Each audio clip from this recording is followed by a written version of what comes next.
चलिए अब आते हैं क्वेश्चन नंबर 5 पे। क्वेश्चन नंबर 5 क्या जरा देख लीजिए। Consider a hydrogen atom with VK, RK and KK denoting the velocity orbital radius and kinetic energy of the electron in the kth orbit respectively.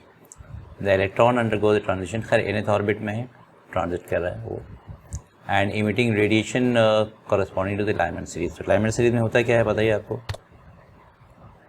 एक मिनट, इलेक्ट्रॉन ट्रांजिशन कहाँ से कहाँ तक होता है, n से 1 यानी any higher orbit to orbit number 1, ये लाइमैन सीरीज में आता है। और considering h to be Planck's constant, epsilon naught the permittivity and ultimately you have to find the correct options. ये मोर देन 1 में भी करेक्ट, तो ये सेक्शन 2 का है ना। चलिए स्टार्ट करते हैं। सबसे पहले हम लोग एंगुलर मोमेंटम यहाँ पे लिख लें कितना होता है हम जानते हैं। This is mv_n/r_n is equal to NH/2π, यही होता है ना। ठीक है, यहाँ kth लिख रखा है और nth ऑर्बिट बात वही है, kth orbit nth orbit form में, तो मैं इसी फॉर्म में लिख रहा हूँ, यहाँ से कोई दिक्कत नहीं। तो अब ज़रा देखो एक चीज़, यहाँ से mvn की वैल्यू क्या आएगी, मुझे निकालना है magnitude of change in kinetic of the electron can be expressed as this. देखते हैं ये सही है कि नहीं। पहले यहाँ से पता लगा लो कि mvn क्या होगा, तो mvn will be equal to NH/2πRN, ये होगा ना। अच्छा, एक vn और मल्टीप्लाई कर रहा हूँ मैं यहाँ से vn, तो यहाँ भी मैं vn मल्टीप्लाई कर सकता हूँ, कोई दिक्कत नहीं। इसके बाद यहाँ इसको हाफ लिख देता हूँ, तो यहाँ भी हाफ करना पड़ेगा। क्लियर। आप देखो ये हाफ mvn², ये क्या हो गई, ये काइनेटिक एनर्जी हो गई। क्लियर है। तो काइनेटिक एनर्जी की जो वैल्यू आ रही है वो क्या है, ज़रा देखो, ये आ रहा है आपका NHVN/4πRN,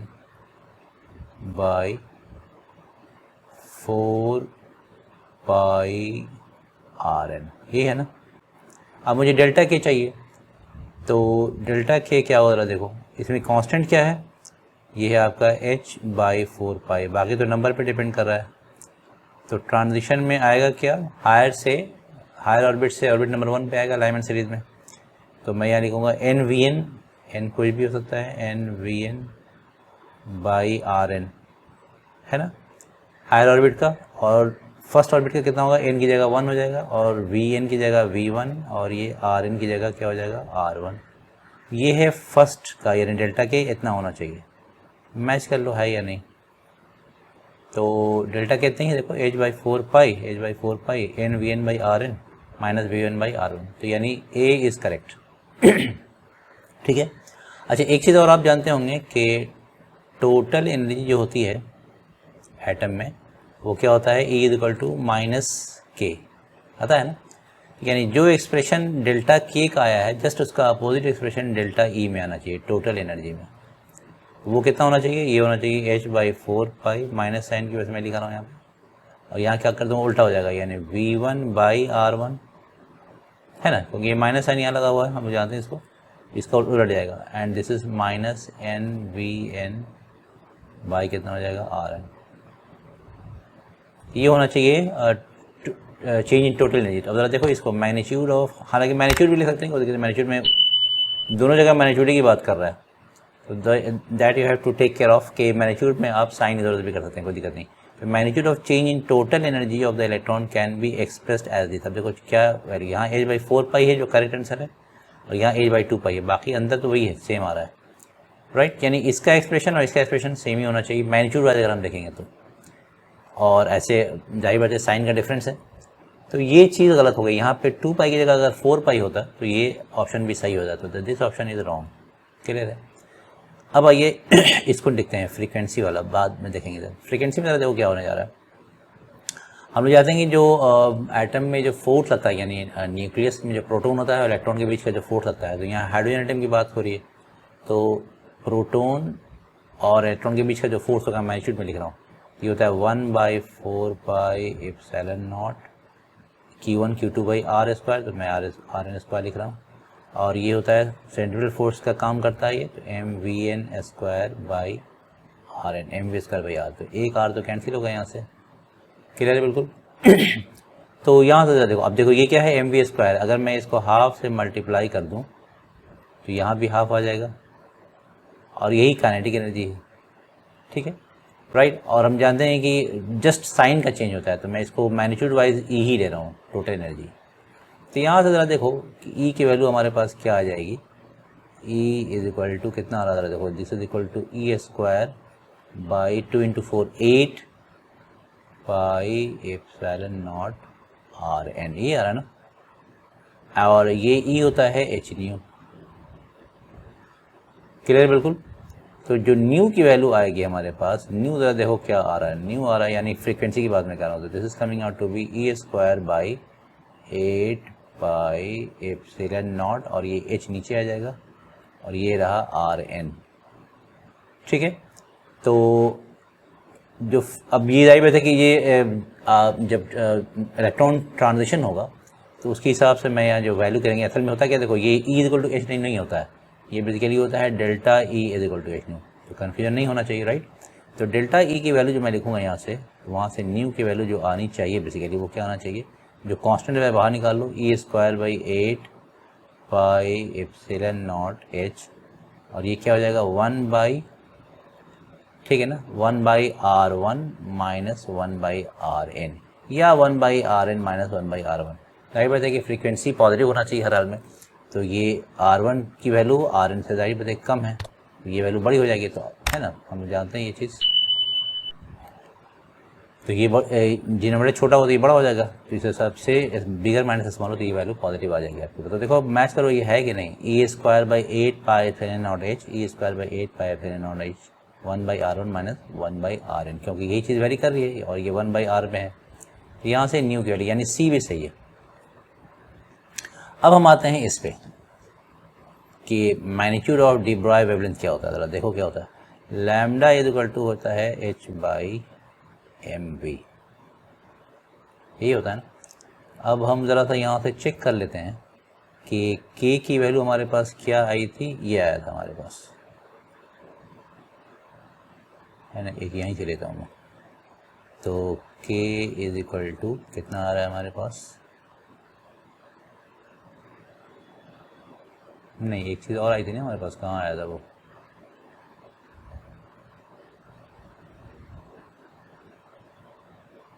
हाँ ये k की वैल्यू यहाँ से भी आ रही है, ज़रा देखो खूब ध्यान से ज़रा देखो ये वैल्यू ई स्क्वायर में, हाँ मैं यहाँ से उठा रहा हूँ, ये k ही आया था ना यहाँ से। मैच करो, मैंने बताया था कि जो वैल्यू इसकी ई की होती है वही k की भी होती है, तो यहाँ से उठा लो। तो हम लोग जानते हैं k बराबर कितना हो जाएगा, e square by 8 pi epsilon naught r N.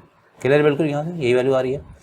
अब ज़रा देखो मैं क्या कर रहा हूँ, दूसरे ये हो जाएगा आपका e square by 8 pi epsilon naught, और आर एन की जो वैल्यू है मैं यहाँ से बुक कर रहा हूँ, ये यहाँ से ज़रा देखो आर एन क्या आएगा, r n is coming out to be n h, है ना, आर एन को उधर बाकी सब ले लिया, n h by 2 pi m v n, ये आएगा ना आर एन की वैल्यू। मैं यहाँ पुट कर रहा हूँ r n is equal to n h by 2 pi m v N.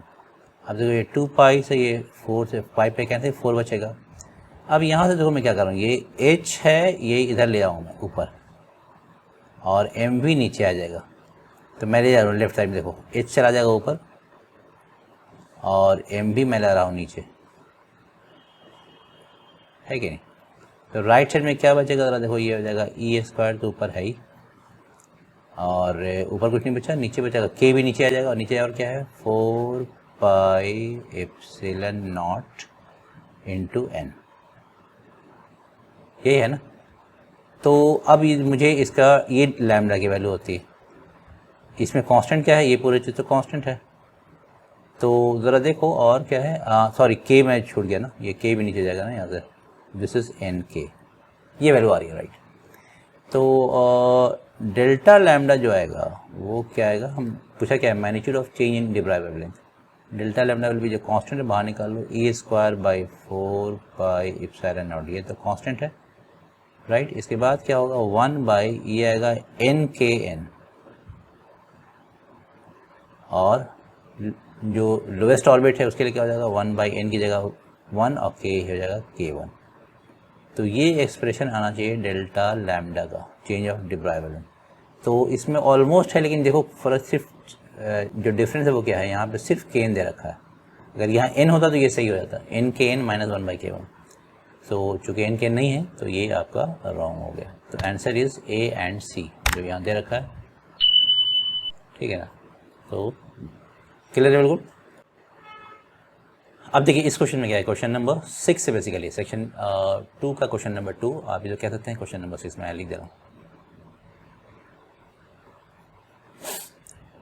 Next क्या है, a particle is thrown with a speed v from point O at an angle theta with horizontal plane so that it passes through the point P। यहाँ से पास कर रहा है ना ये, ठीक है ना। और हाइट क्या दे रखा है इसकी, height is 1 meter, right, at 1 meter and horizontal distance is 5 meter, okay, from O as shown in the figure. If acceleration due to gravity is g, then the correct statements is or are क्या क्या होता है, more than one may be correct। तो चलिए इसे solve करते हैं आराम से, कोई दिक्कत नहीं। तो हमसे पूछा क्या है कि अगर थीटा की वैल्यू 45 डिग्री होगी तो v इतना होगा। लेट्स डू दीजिए आपका ट्राइजेक्ट्री का फॉर्मूला अगर किसी आपको याद है तो बताइए क्या फॉर्मूला है, y is equal to x tan theta minus half g x square by v square cos square theta, ये है ना। तो ये तो हमारे पास एक्सप्रेशन आ गया जो ट्राइजेक्ट्री का इक्वेशन होता है, आपने पढ़ा होगा प्रोजेक्टाइल मोशन में, तो ये वैल्यू आती है। तो यहाँ से हम लोग सॉल्व करने जा रहे हैं। y की वैल्यू देखो कितना है, y की वैल्यू यहाँ 1 मीटर दे रखा है, तो जस्ट पुट इट 1। x क्या है, कितनी दूरी पे है वो है 5। tan थीटा है 45 बोला तो tan 45 1 होता है, माइनस हाफ g के टर्म में ही आंसर देना है तो ये आपको g रहने दीजिए।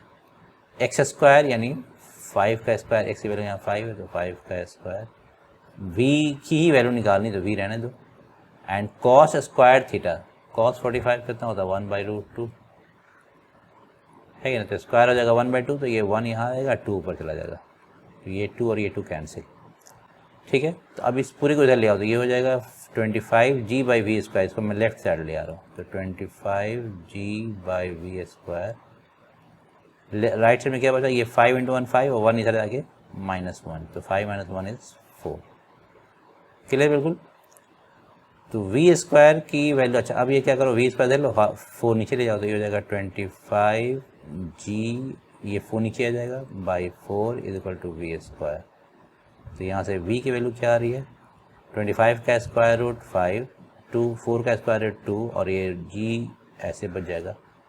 तो ये वैल्यू आ गई फर्स्ट में, है या नहीं, v is equal to 5/2 root g, सही है। तो A is the correct option, कोई दिक्कत नहीं।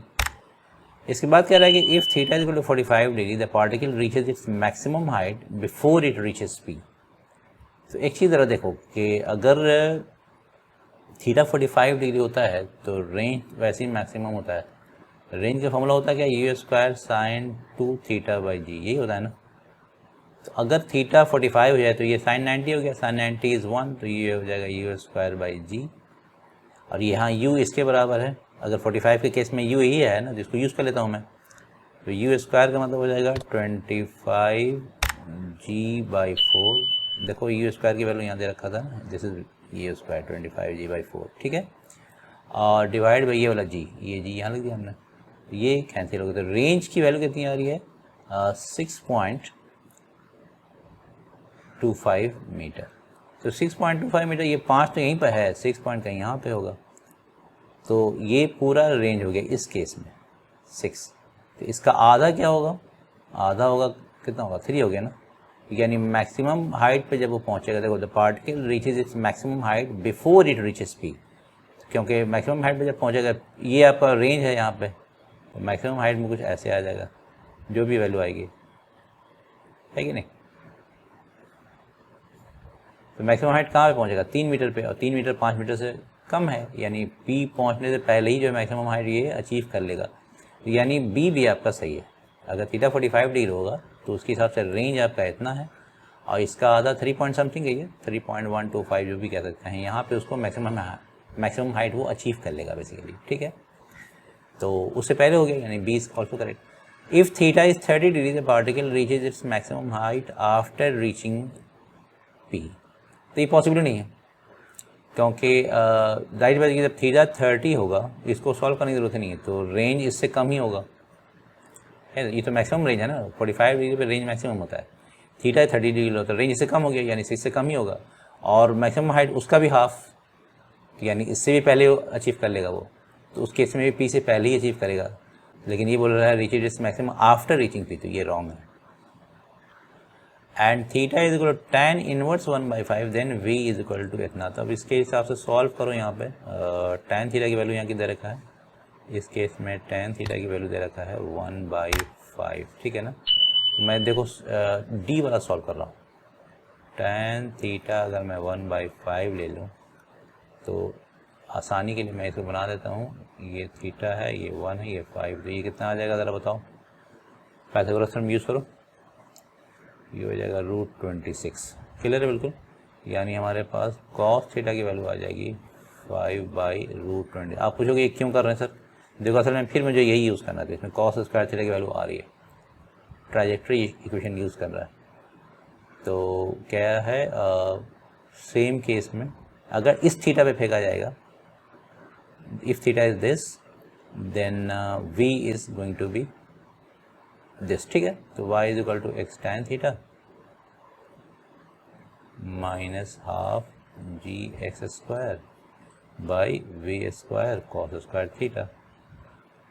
सॉल्व करते हैं, y तो आपका 1 ही है, x कितना है 5, tan थीटा दे रखा है 1/5 minus half g x square, जी को जी रखो, एक्स स्क्वायर यानी 25/v स्क्वायर निकालना ही है, कॉस स्क्वायर थीटा हो जाएगा आपका 25/26, है ना, इसका स्क्वायर हो जाएगा 25/26, ये 25 कैंसिल, ये हो गया 13, ठीक है। अच्छा देखो ये हो गया 1, ये इसको मैं इधर ले आता हूँ, तो लेफ्ट साइड में आने के बाद ये हो जाएगा 13g/v स्क्वायर, क्लियर है बिल्कुल ना, 13g/v square is equal to 1 minus 1 is equal to 0, तो v स्क्वायर की वैल्यू जो आ रही है वो आ रही है 13g/0, यानी v टेंड्स टू इन्फिनिटी, है ना, और यहाँ बोला कि v की वैल्यू ये, तो ये भी रॉन्ग है, ठीक है। So this was question number 6। ये क्वेश्चन नंबर 7 है बेसिकली एडवांस का, 26 एडवांस पेपर। क्वेश्चन पढ़ लिया, ये एक प्रोसेस है, इसमें गैस कौन सा यूज़ हुआ है, मोनो एटॉमिक आइडियल गैस, तो इसका मैं गामा लिख लेता हूँ, गामा कितना होगा 5/3, आप लोगों को पता है, CV कितना इसका होता है 3r/2 and CP is 5r/2, ये सारी चीज़ें हम लोग लिखते चले जाते हैं, ठीक है। AB इज़ आइसोथर्मल, चलिए कोई बात नहीं, AB इज़ आइसोथर्मल, मैं यहाँ अंडरलाइन करते जा रहा हूँ, followed by an isochoric process BC and then adiabatic CA। The volumes of the gas are V1 V2, सब फिगर में दे रखा already. If the cycle has heat input Qin and Qin basically and output as Q out, then the efficiency of the cycle is this. The correct statements is or are, you have to choose the correct option from these 4 options, right? चलिए start करते हैं। इसमें सबसे पहला क्या क्या रखा है क्वेश्चन, फर्स्ट पार्ट में क्या रखा है, the heat release in the process BC, यानी QBC निकालना है मुझे, and is smaller than the heat absorbed in the process AB, QAB, ठीक है ना। चलिए स्टार्ट करो, मैं सबसे पहला प्रोसेस आपका QAB जो है, AB आइसोथर्मल प्रोसेस है, तो आइसोथर्मल प्रोसेस के लिए अगर मैं ऐसे लिखूँ Q delta U is equal to Q minus W, for isothermal process delta U हम लोग जानते हैं कि 0 होता है, तो यहाँ से QAB जो आएगा वो आएगा आपका W के बराबर, WAB, और आइसोथर्मल के लिए W कितना होता है nRT log VB/VA, यही होगा ना, ठीक है। तो this is QAB, let's find out. तो n को एनी रहने दीजिए, it is not known, this is R, और ये है TA, बिकॉज यहाँ पे चूँकि आइसोथर्मल है तो TA और TB बराबर होगा, है ना, this is same, and log VB क्या है, V2 है बेसिकली, और ये V1 है, और V2/V1 का रेशियो यहाँ दे रखा है 8, देख लीजिए फर्स्ट वाले में, इसको यूज़ करके यूज़ करना, दिस इज 8 को मैं लिख सकता हूँ 2 का पावर 3, आप लोगों को पता होगा, है ना, log 8 क्या होगा, log 8 को हम लिख सकते हैं log 2 power 3, this is equal to 3 log 2। मैं यहाँ यूज़ कर लूँगा, this is 3 NRTA and log 2। तो this is coming out to be, log 2 की वैल्यू यहाँ दे रखा है 0.7 यूज़ करने के लिए, तो 0.7 इंटू 3 कितना हुआ 2.1, तो दिस इज 2.1 NRTA। तो ये तो आ गया आपका QAB, ठीक है ना। तो दिस इज डन, ये इतना आया। अब हम लोग निकालने जा रहे हैं QBC। तो BC कैसा प्रोसेस है, आइसोकोरिक है, तो आइसोकोरिक के लिए फिर मैं फॉर्मूला ऐसे लिख रहा हूँ, फर्स्ट लॉ डेल्टा U बराबर Q माइनस W, और आइसोकोरिक के लिए W 0 होता है, तो यहाँ से Q जो हो जाएगा वो हो जाएगा delta U, and delta U for any process is NCV delta T, that means this is equal to, और मैं जाहिर बात है कि इसमें आपका हीट देखो क्या कह रहा, heat release in the process BC, वो तो खैर पॉजिटिव आएगी, सॉरी वो पॉजिटिव आएगा ना, क्या आएगा, is smaller than the heat absorbed in the process AB।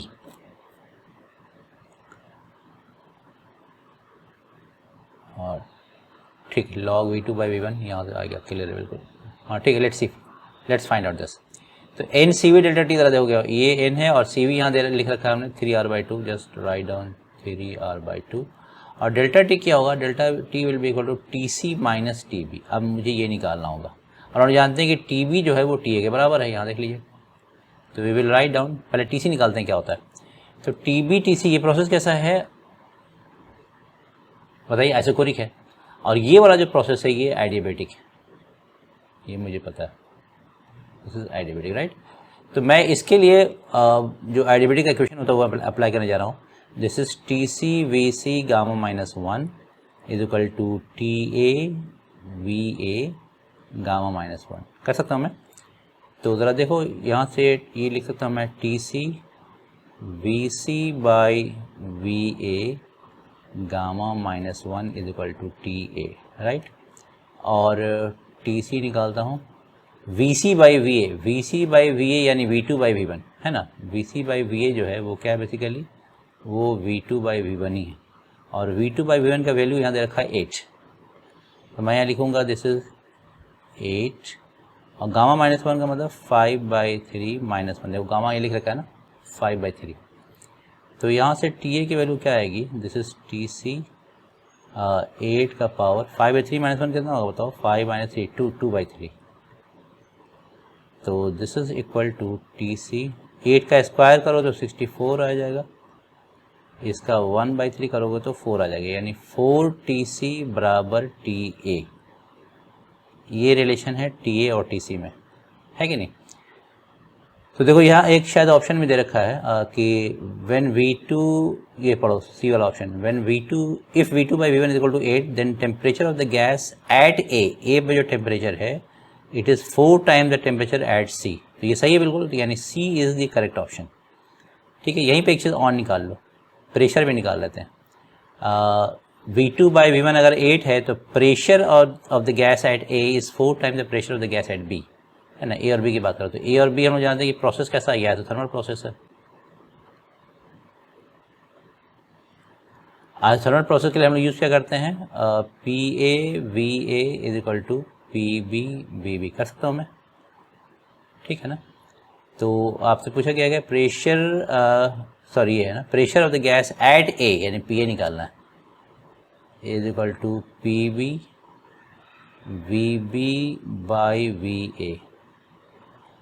Right. So this is PB और ये हो जाएगा आपका VB/VA जो है वो 8 है, यहाँ देख लो, VB/VA और VC/VA एक ही चीज़ है ना, क्योंकि B और C तो बराबर ही है। तो यानी A पे जो प्रेशर होगा वो 8 टाइम्स प्रेशर एट B होगा, लेकिन यहाँ 4 टाइम दे रखा, तो ये D जो है वो आपका रॉन्ग है, D is not the correct option, ठीक है। अब आप यहाँ से एक चीज़ और निकाल सकते हो, यहाँ से TC की वैल्यू कितनी आ जाएगी, TC इज़ TA/4। मैं इसको यहाँ पुट करने जा रहा हूँ, इस वाले में जो निकाला था डेल्टा Q, जो निकाला था Q कौन सा निकाल रहा हूँ मैं, ये आपका निकाल रहा हूँ QBC। तो जस्ट फाइंड आउट QBC की वैल्यू कितनी आएगी, 3R/2, क्लियर। TC की वैल्यू कितनी है, TA/4, और माइनस टी बी जो है वो टी ए के बराबर है, देखो यहाँ टी बी टी ए के बराबर है, तो you can write out like this. अब यहाँ से आप कॉमन ले लो, दिस इज 3r/2 1/4, अच्छा टी ए भी निकाले तो मैं बाहर 1/4 -1, तो this is coming out to be 3rTA/2 into 1 - 4 यानी -3/4।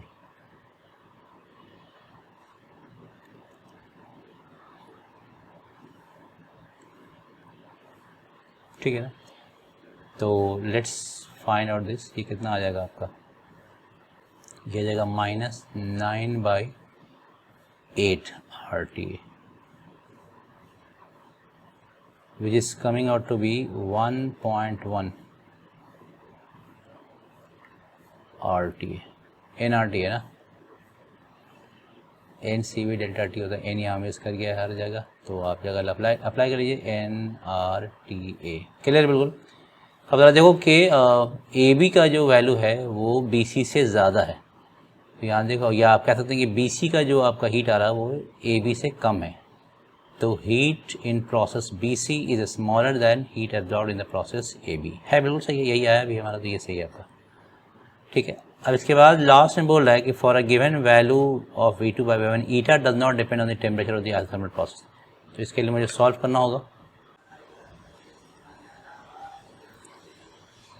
चलिए अब ये सेकंड पार्ट का भी चेक कर लेते हैं कि इसमें ईटा क्या दे रखा है। ईटा इज इक्वल टू हम जानते हैं this is work done by heat input होता है, sorry heat input, that means Q input minus Q output by Q input, ये होता है, which can be written down as 1 - Q output by Q input. तो output किस में हुआ है आप इसको कह सकते हैं this is QBC by QAB, यही आएगा ना, ठीक है ना, QBC बाई QAB। तो अब देखो QBC क्या आया था, हम फिर से निकाल रहे हैं। QBC हमारे पास आया है, BC जो आइसोकोरिक प्रोसेस है, तो डेल्टा U बराबर Q - W, तो ये आइसोकोरिक में ये 0 हो जाता है, तो QBC जो आपका आ रहा है वो है डेल्टा U के बराबर, which is equal to NCV delta T। ठीक है, डेल्टा T में आपने किया था बेसिकली NCV आपका 3R/2 और ये था आपका TC - TB, ठीक है ना, तो आप इसको लिख सकते हो, this is equal to 3NR/2। TC आपका आया था, यहाँ देखो TC जो है आपका will be equal to TA VA/VC gamma -1 और माइनस TB, और TB जो है TA के बराबर ही है बेसिकली।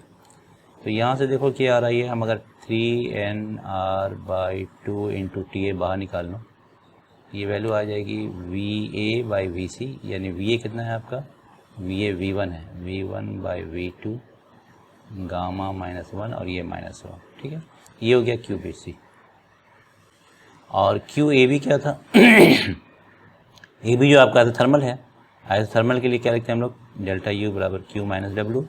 आइसोथर्मल में डेल्टा U 0 होता है, तो Q की वैल्यू W हो जाती है, और W आइसोथर्मल कितना होता है, NRT log V2/V1, यहाँ आएगा V2/V1, ठीक है।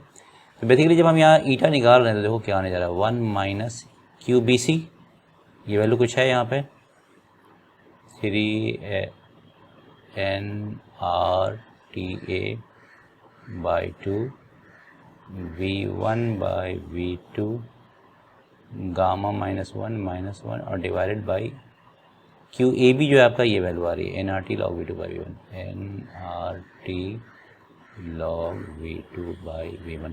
आप देख रहे हो कि V1 V2 के रेशियो पर ही डिपेंड कर रहा है, और ये चूँकि ये TA है, तो TA कैंसिल हो गया, टेम्परेचर पर डिपेंड नहीं कर रहा है ना। वही इसने पूछा कि for a given value of V2/V1 eta does not depend on the temperature of the isothermal process. तो ठीक है, इसकी बात हमने कर लिया, यहाँ पे क्लियर है बिल्कुल,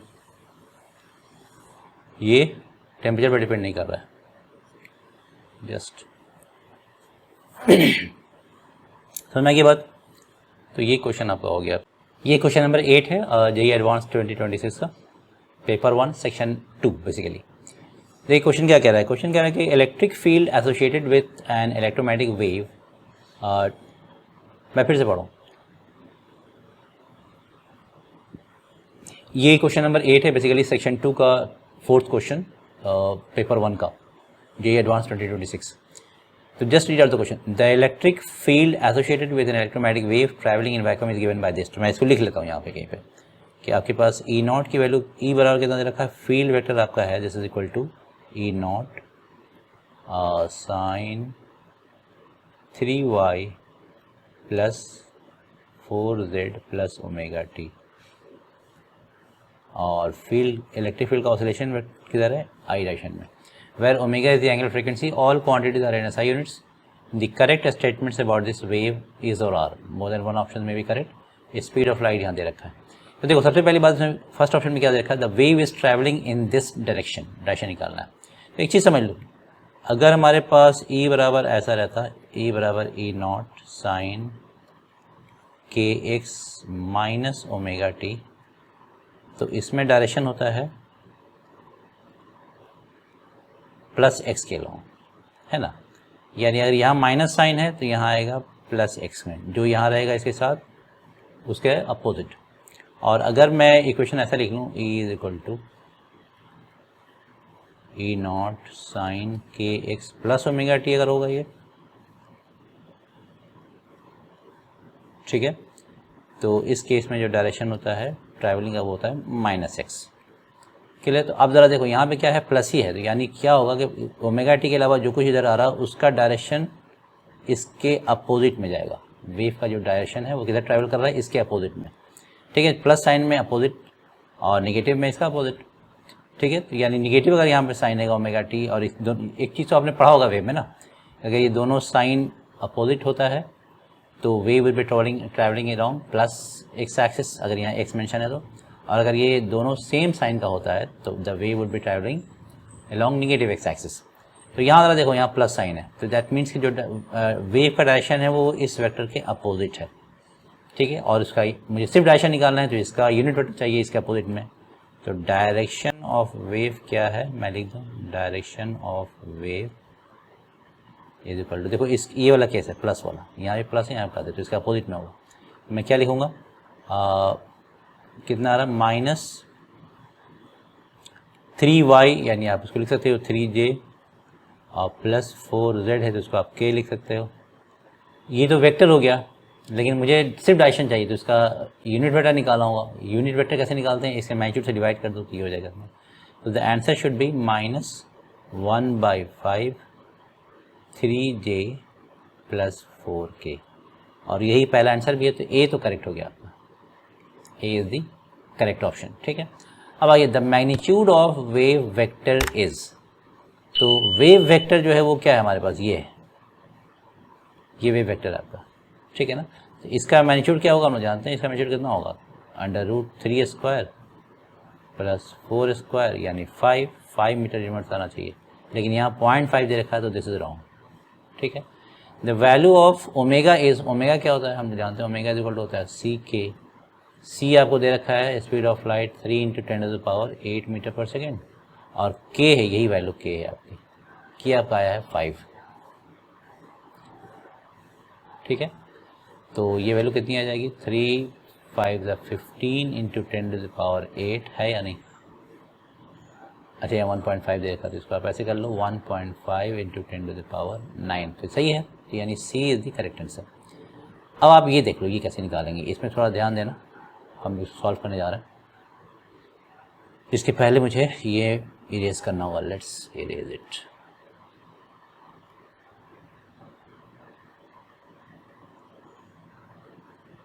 ताकि हम आराम से सॉल्व कर सकें, ठीक है। चलिए मैं सॉल्व करने जा रहा हूँ।